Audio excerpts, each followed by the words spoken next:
Des moments gênants, il y en a eu beaucoup. Je pense que j'aurais plein de conseils à me donner. L'instant émotion, le souvenir restera gravé. Don't scale too fast, build something people want.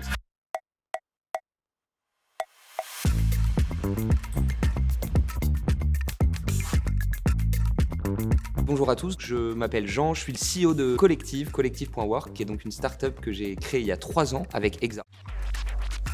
Le moment qui a donné naissance à Collective. Alors je dirais qu'il y a 2 grands moments, je vais un peu tricher. Il y a le moment où on s'est aligné sur ce formidable nom qui est Collective, collective.work. Ça a été rapide parce qu'on trouvait ça évident. Et je dirais qu'il y a la formation du premier collectif de freelance sur la plateforme, collectif qui s'appelait en l'occurrence la 7e Symphonie, un collectif de développeurs Symfony.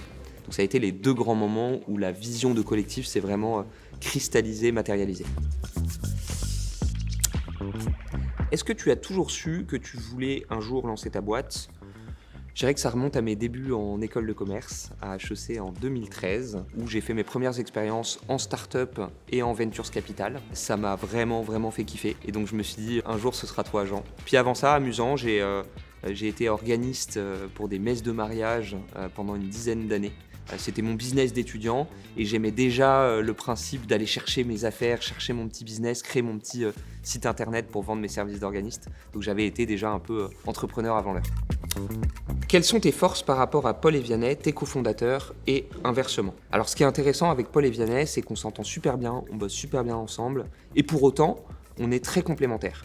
Je dirais que moi j'incarne la partie chien fou, rêveur, tête dans les étoiles. Et de fait, je porte les responsabilités commerciales de l'entreprise. Vianney a un rôle beaucoup plus pragmatique, pied sur terre, rationnel, et porte les responsabilités autour de la finance et du légal et du produit.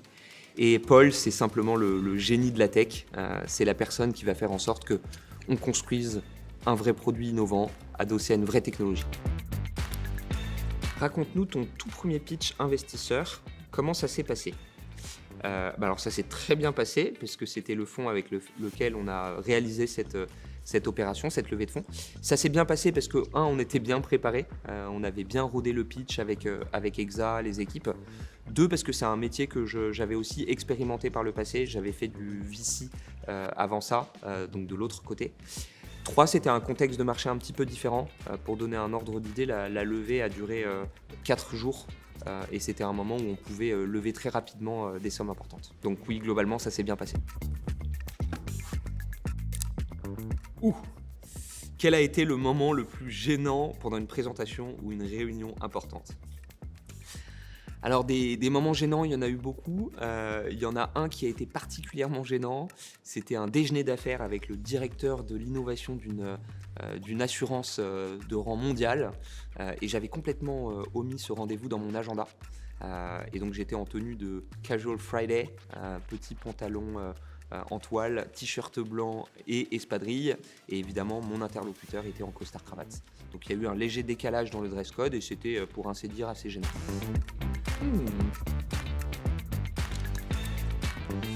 Un instant où tu étais sur le point de tout lâcher, mais tu as persévéré. L'instant émotion.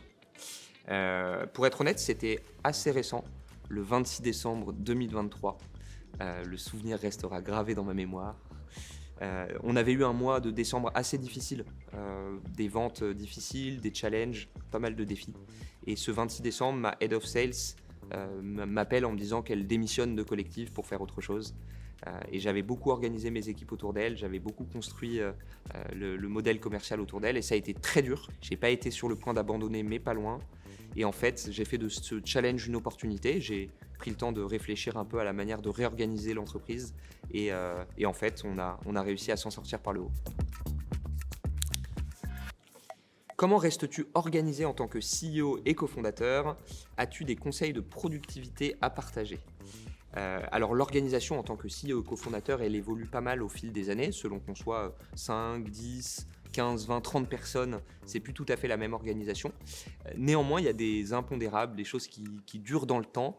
Il y a notamment ce kick-off du lundi matin, hérité d'Exa, qui permet d'aligner toutes les équipes en 15 minutes sur le plan de jeu de la semaine. Donc ça, c'est un truc éternel. Il y a les one-one avec mes managers qui permettent aussi de bien s'aligner sur les priorités dans les différentes équipes. Et puis moi, à titre personnel, j'utilise l'outil, le framework Get Things Done, où je sais précisément quelles sont les tâches à effectuer sur la journée, sur la semaine, les projets de tâches plus lointains et les tâches à confier à d'autres personnes.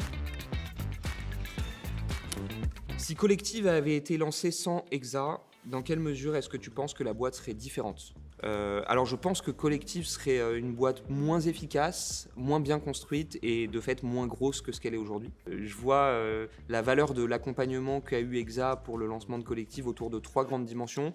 Donc je dirais qu'il y a la force du coaching et des conseils que nous ont donné les partenaires et les équipes au moment du lancement, qui permet de prendre les bonnes décisions. 2, il y a l'accompagnement au quotidien des équipes pour construire le bon produit, pour construire la bonne communication, la bonne marque, etc.